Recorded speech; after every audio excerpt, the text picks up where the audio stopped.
Secretary Delvin Lorenzana, Secretary Himborgenes Esperon Jr., General Ricardo Visaya, Lieutenant General Eduardo Anyo, Lieutenant General Romeo Tanalgo, Major General Angelito De Leon, the officers, men and women of the Armed Forces of the Philippines, kasama ko sa trabaho sa gobyerno, my countrymen. Hindi na makauwi. By land na ako makauwi nito. Anyway, I am making the rounds all over the Philippines, magbisita sa mga kampo, mga militar. Una niyan is baka paabutin talaga ako ng Panginoong Diyos hanggang 6 years. So, I will be your president for 6 years and you should know me. Ang tatay ko po ay sundalo. Sila yung mga earliest pag-retire after the war. Pumunta dito ng Mindanao. Notably sila Cabigong Lianos, Davao del Sur noon. Yun yung mga military na kasabay ng tatay ko na pumunta ng Mindanao for the greener pasture, para sa pamilya. At mahirap lang sila doon sa Cebu. Wala naman silang lupa. At ang tatay ko decided to migrate. But I am mixed. Ang nanay ko taga roon. Meron akong mga mensahe sa inyo. Let me explain itong unilateral ceasefire. It is not my decision alone. It is the decision of the cabinet. Of course, si John Esperon pati si Secretary Delvin Lorenzana are automatically members of the cabinet.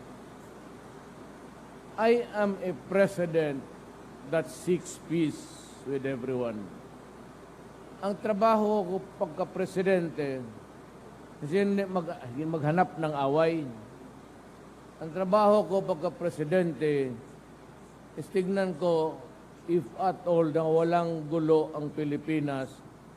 At kayo naman mga militar, there, ever ready to guard the integrity of the Republic, to protect the people.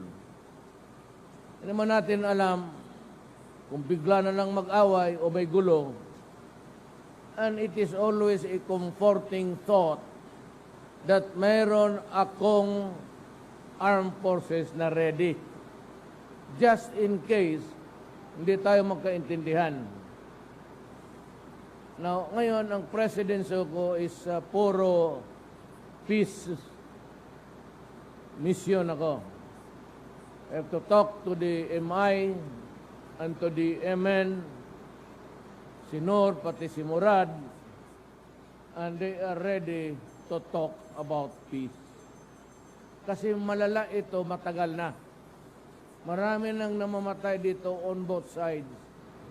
And if I remember right, yung Cotabato uprising started in 1972, na halos umakyat na ang mga rebelde doon sa PC Hills, and the fight was already there. Alam mo,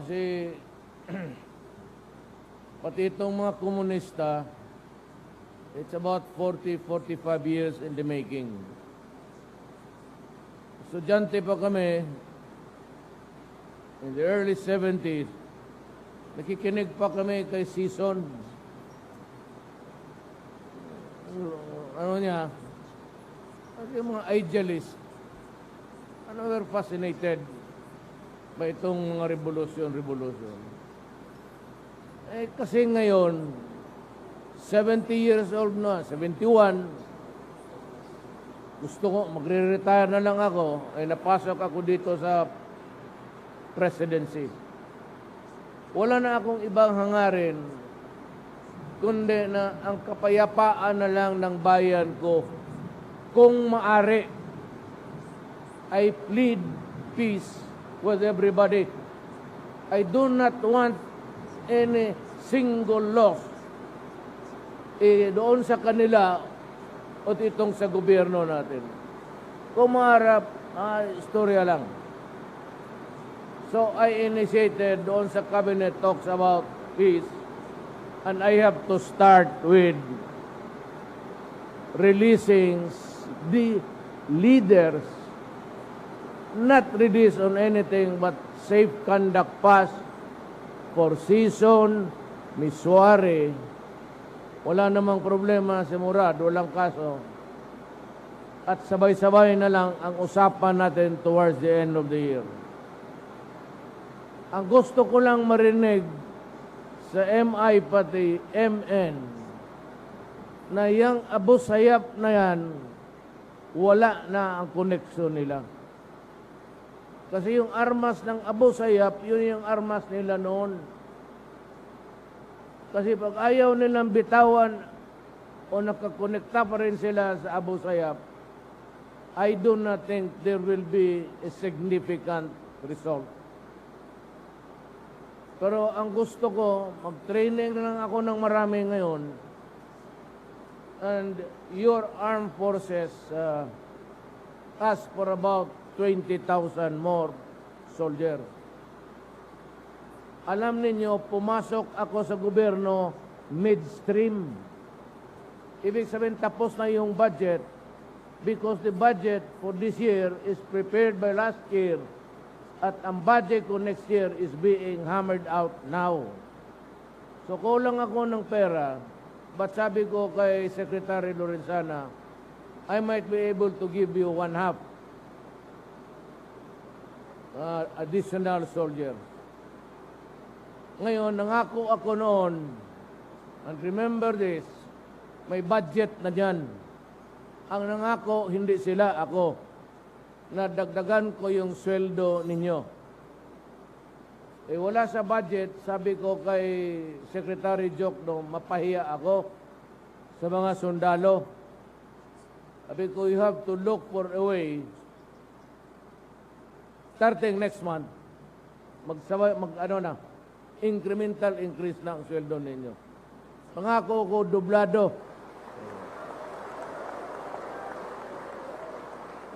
So you will get it. Saka, I assure you, walang nagmahal noon sa police na abot sa standard ko. Ang police noon, ng mayor, protektado ko. Mahal ko ang police at walang police na kukulong doon. Basta ang kasalanan niya may kaugnayan sa trabaho niya. I do not allow policemen to go to jail. Now that I am president, I would like to guarantee all of you that if it is in the performance of your duty, sa pagkasundalo mo, wala kayong isipin. I will also protect you.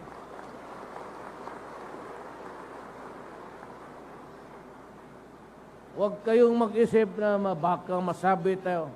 Pagka sa trabaho, hirit. Ang problema, kung maghirit ka sa mga babae, doon nga, wala.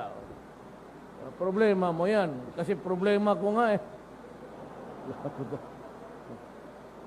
Makikita mo doon sa outtaking, dalawang pamilya, the right and the left. Ayaw pa ninyo yan, first time in history. At least ako lang ang presidente naglantad ng dalawang asawa harap-harapan. Hindi nga kaya ng mga generals yan. That's life. Yan talaga ang buhay. May anak ako, alang-alang na. Yung nanay, pwede mong baliwali, pero ang anak, Adre, iba yan. Dugo yan eh. So you have your salaries. We are doing well. Galing akong Basilan. I would not want to make it clear in public Pero naghahingi pa si maraming, yo sige, bili tayo ng marami para maganda ang score natin doon eh. Alam niyo yan. So, magbili pa tayo ng maraming ganon para hindi na kayo kailangan, malayuan na lang. By the way, when I became president in the past days, binigyan ako ng Macmillan. Yung barrel siguro ganong kataas. The bullet, I think, is special, but it is guaranteed to hit a target 2 kilometers. Depende na lang sa computation mo sa, well, the factor that I have to compute. Sabi ko, ibigay ko yan sa inyo, ibigay ko kay, bukas kay, sa Ismingcom, malutin ko lang, padala ko kung, sabi ko, siguro dito yung mga snipers natin na maganda. Subukan daw ninyo. Kasi kung maganda, magpagawa pa ako ng mga, depende, smuggled ng ano yan eh. But the Macmillan barrel is really famous for accuracy. And you will have it. Yung mga Barrett, bili pa tayo. And I assure you that I will give you everything that you need to have to carry out your mandate. Go ahead. Panahon na ninyo, lalo na ngayon. Sasabi ko nga sa Pilipino, kayong gustong tumulong ng bayan ninyo, gaway na ninyo ngayon sa ako. Do it now. Kasi talaga itong usapan na ito, we cannot talk about a wrong done or intend to do something bad. Pagkaharap mo ako, pinag-usapan natin sa gobyerno, trabaho natin, it can only be the right words and the right sentences. Kaya kung gusto nyo tumulong, ngayon na. And that goes for everybody. So, wala kayong problema. I said, I will protect you. Kaya nga lang ako na is because we have to, alam mo kasi, kung hindi lang ito kadugo natin itong mga, I can say, sige, hanggang kailan tayo gusto mo Pilipino kasi ito eh. So I said, my duty is to find peace for everybody, for my countrymen. Countrymen natin yan sila, kaya lang nawala sa landas. But there is always a time to talk about war and talk about peace. This has dragged on for so long. Kung ginusto rin nila, sa kanila yan. Because ceasefire is ceasefire. Nag-usap kami ng liderato nila kagabi in front of the general sa Congress. Doon ako sa holding room, nandoon rin sila, naglalataran na yan sila eh. O sabi ko tawagin mo, mag-usap tayo. So in front of the generals ninyo, usap kami. Sabi ko, ito yung baraha ko. Tapos ito, ganon, paalis siya, ganon, no, wala yan. Hindi, nagkaintindihan kami. Tawagan ninyo season, I am waiting for his reply. Ngayon, wait and see lang tayo. Marami pa naman tayong problema. Mindanao is racked with trouble. Kung wala na tayong kalaban dito, punta tayo doon sa Mindanao lahat. May mga sinabi ako na hindi maganda sabihin sa publiko. Tanong na lang kayo sa mga opisyal niyo. Pero we will be ready. We will be ready for an instant failure. Kung hindi nagkatuluyan, di si bakbakan, walang magawa. Ngayon, pag nag-surrender na sila doon sa Mindanao, sa Ulo, di maghanap tayo ng away. Gusto ninyo, punta ko kayo bigyan ko kayo ng passport. Mag-istambay lahat sa Panatag. Bukas magtawag na naman yun. Alam mo, high-tech yan sila, they're listening to us. Kasi yung anak kong babae, yung mayor, galit na galit rin. Gusto niyang pumunta ng Panatag. Tumawag yung niya, Mayor, kausapin mo yung anak ko, huwag niyang gawin niya kasi tao ito si Bong, kinausap rin na kumari, pigilan lang yung anak ko. Eh, sabi ko, ambasador, galit na galit yung galit na galit yung anak ko, bakit nag-agaw raw kayo ng teritoryo ng Pilipinas? Mabutit na lang, was able to, maldita yan si Inday, nanuntok ng sirip. Pagka gano'n yan katotohanan talaga. Problema, yung kapatid niyang dalawang mga lalaki, mga uto-uto yun sa kanya. Pag sinabi ng babae, go, go, go yan silang tatlo. Kaya ito persuade, sabi ko, we are in a very delicate situation now. And we are talking. So tayo, whatever there is any issue, public, ano lang tayo, restraint. Hindi muna tayo maghanap ng away. At least hindi manggaling sa atin. But we should be prepared. We should be prepared for any event. Just like any other country in this world. We have to have a strong armed forces.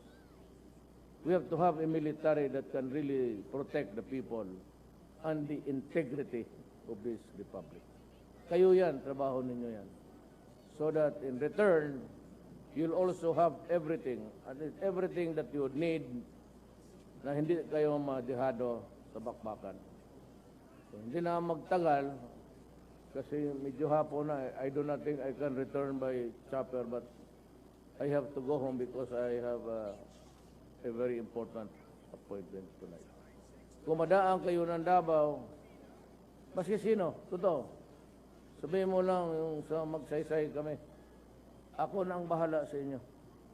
Hindi na ako kailangan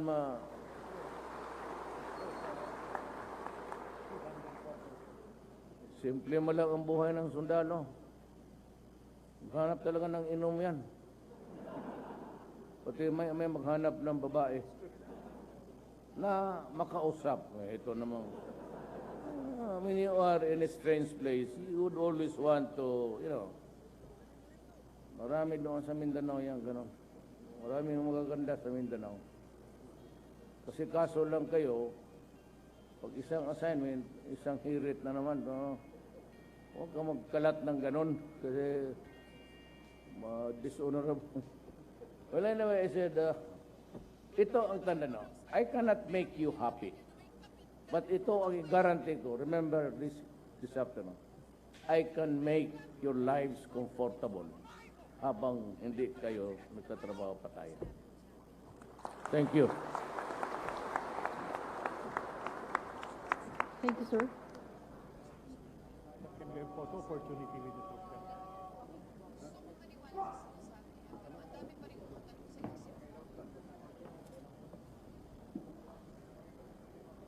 At this point, let us now proceed to the photo ops in 3 batches.